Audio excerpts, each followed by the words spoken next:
housing money, and it's been the favorite choice of doctors across America for years. Maybe that's why Prilosec OTC has been used by over 10 million frequent heartburn sufferers. I just know I can count on it for my heartburn. Hillary Clinton showed clearly why she would be by far the strongest candidate on a whole variety of questions, including who was ready to take on the economy, who was ready to be commander-in-chief, who could handle every single question that was asked of her. Named Best Residual Value for the Minivan segment by ALG. Better though than when it's like Jeff Karen. Much more exciting. The way this is set up is just I think it's just one day. I think he wants to. Would have been to the last half an hour. I think even both parties. So it's a great moment for our city. I think this campaign is closing very strongly in Pennsylvania. Senator Obama just announced a 5-day road trip to close out the Pennsylvania campaign, part by train, and a major rally right here at Independence Hall this Friday. What were, for your candidate, the highlights of this debate for your candidate? Well, look, I think that he has a strong performance in terms of laying out a desire that the American public has, which is that we talk about the real issues. It's amazing that the first hour could be spent on, gaffes and misstatements before we could talk about millions of Americans losing homes to foreclosures. 20,000 Pennsylvanians lost their jobs last month, 80,000 in our country. So I think that Senator Obama had to keep forcing the debate back to the real issues. That's why he's closing so strongly here in Pennsylvania, because this is what the American people want. They really want a discussion of the issues. I thought it was almost outrageous to try to associate him, who at the time would have been an 8-year-old child, or an extremely radical, on the resume. I mean, this is almost it was childish. So he seems well beyond. He's won 30 states. He's won more popular votes, more play delegates.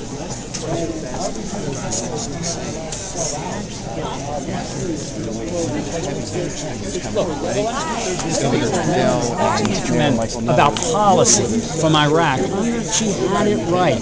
1 to 2 brigade combat teams a month. And what did she say? She stepped back and said, this war in Iraq is harming our overall national security. That's why we have to begin the redeployment. Congressman, what's your reaction to the fact that here in Pennsylvania, some voters will be voting on similar voting machines, in fact, the same voting machines that were in New Jersey found to have malfunctioned, the Sequoia ABC Advantage touchscreen? I just voted for, signed up and voted for a bill that is going to try to correct that to where if states will move towards better machines, we are going to politics mixed together. But specifically here in That's the Pennsylvania, type of action that we have here on the Big Talk for 1210. New Jersey on Super Tuesday was The interesting part in the spin room, too, is to see the guides of the spinners, if you will, who are lined up with their changes. If there's isolated ones, The discussion of real issues. And they are already past all of this nonsense. Congressman, you're unhappy with the format of this debate? No, I'm only unhappy that the first hour was spent before we got to talk about issues. But my candidate was quite in the first 90 minutes what the American people want. Congressman, you will be meeting with the senator over the next couple of days? yes, we're hoping to see her in my district here in the next couple of days. If I have her tomorrow, we'll take your call. Tell me what you think of the debate tonight. I thought that, Senator Obama's reaction to those questions is called a distraction, and to essentially say, let's get back to talking about something where he doesn't have to answer.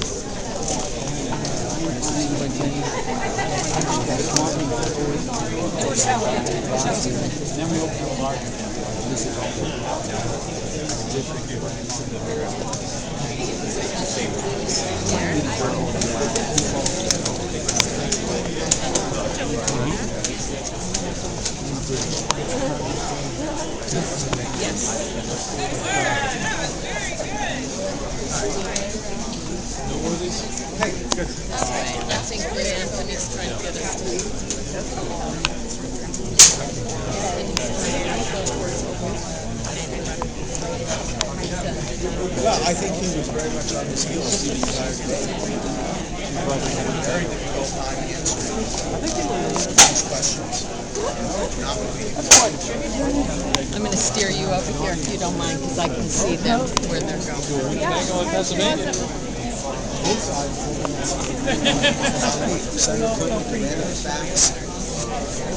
In control, comfortable, ready to be president on day one, and then Senator Obama, someone who was facing very difficult questions and didn't have very good answers to them. And what did you think about sort of her response to the questions about Bosnia and Herzegovina? I thought they were great. I mean, she's dealt with this before. She gave the same answer tonight. I think voters have certainly moved on from that. What exactly was inadequate about his response to those questions? Look, I think voters at home and people watching in the audience recognize that his answers were just not adequate. He did not. For instance, I am holding in my hand the questionnaire in which he said he was in favor of banning handguns. He said he never had that position. He said he never filled out that kind of questionnaire, and yet he did. That's not the kind of answer that presidential candidate ought to be giving on national television. I mean, he should know what he filled out in that questionnaire, and the fact is, he came out for a handgun ban. Tonight he said he didn't come out for a handgun ban, but the facts are there, he did. On the Reverend Wright, did you feel that his answers about the Reverend Wright were adequate?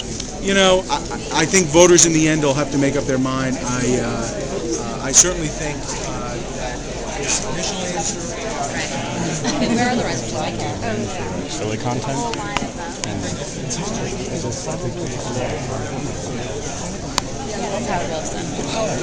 You know what? This is what happens when you speak with people on the phone.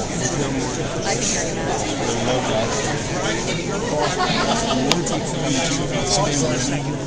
You're on the Big Talk at 12.